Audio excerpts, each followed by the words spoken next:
Obviously for the crisis intervention team, most people think of, the person screaming, yelling in the middle of the street will come down, or, someone having just an absolute mental break. And that is part of it. And, what they associate with it is the officers and the response team.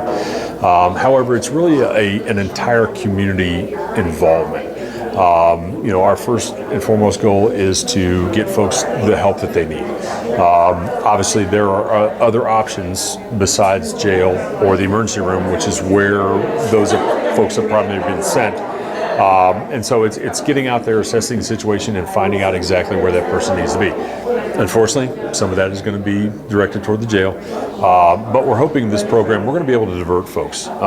Instead of having officers work hard to try and come up with a charge to get people off the street, we're going to have them working hard to figure out what are they suffering from, getting those people in front of them, whether it's a mental health professional, whether it's someone to just talk to them, but get them the help they need right off the bat. And then the other side of that, and the part that people won't probably ever see, is the follow-up.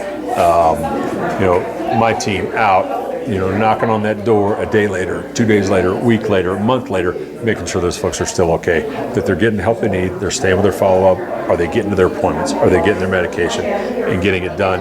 And then beyond that, what we think of as a true mental crisis is different for everybody. It could be someone who's come home and found a family member deceased. It could be a major motor vehicle accident where someone's seen something or experienced something, or they're the person on the other end, not long when they get told, hey, your family was just in a motor vehicle accident. So it goes beyond what we would traditionally see as that mental crisis into not only, those crisis situations brought on by everyday events, but also substance use and abuse. There's folks out there that are self-medicated because they don't have the help and can't get pointed in the right direction. So this is a team that's going to be out in the community, working hand in hand.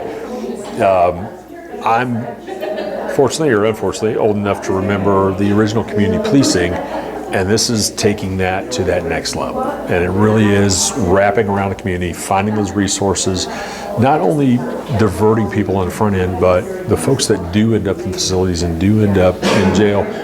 What are our resources? Where can we point them when they leave the facility? Where can we get them so that they're not reoffending, they're not having those crises? They have the support they need within the community, and that support is followed up with. You're a great interview. What an important program, life-changing. Yes, it is. I mean, it's, at that base level, it's saving lives. At, that expanded level, it is creating a community where mental health is no longer a stigma. I liken it to comparing it to cancer. When we talk about folks that are moving through cancer treatment, we're talking about heroes, survivors, warriors.